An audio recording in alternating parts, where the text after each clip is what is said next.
So, shoutout muna tayo sa unang pagkakataon. Pangalawa na pala na may nagpapa-shoutout. So, mga kaibigan ko lang naman, mga tapat kong followers. So, big shoutout nga pala kay Mike Lian Alcantara Labayo. Kita tayo soon pag di na tayo busy.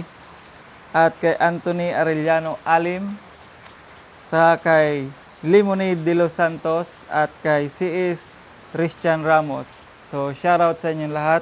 Mabuhay kayo hanggat gusto nyo. Alright. Babiyahe sana tayo ngayon kaso umulan. Wala muna tayong biyahe. Hintayin na lang natin gumanda ang panahon. Gustuin man natin bumiyahe pero wala tayong magagawa. Pwede naman bumiyahe kaso hassle.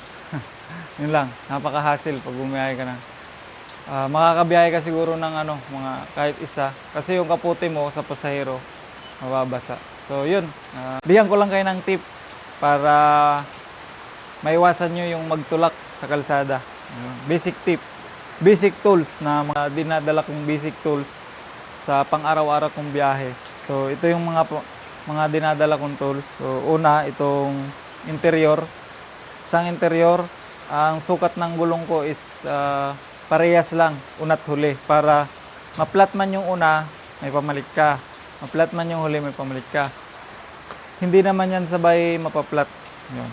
So, interior. Sunod is itong pambomba. Inflator. Kung may budget kayo, bumili kayo ng decharge na inflator. So, ito sa akin, abot kaya. Nakakabomba naman. Sunod is itong mga opens at adjustable range. Yan.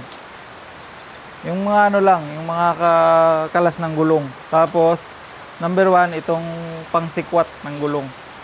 Number 1, kinakalawang kasi hindi ko rin nagagamit. So, dinadala ko pa rin. So, yun lang. Para din na kayo magtutulak. Kasi, pag naplatan kayo sa malayo, magtutulak pa kayo, maghahanap kayo ng vulcanizing. Yun rin naman makakalas kasi wala kayong dalang tools na pangkalas. So, kailangan ito yung mga dadalhin nyo. Basic lang yan. Basic. So, basic tools yan. Shout out, Lugi. Solo. So, yun lang guys. Maraming salamat sa mga nanonood. Like, share, and subscribe.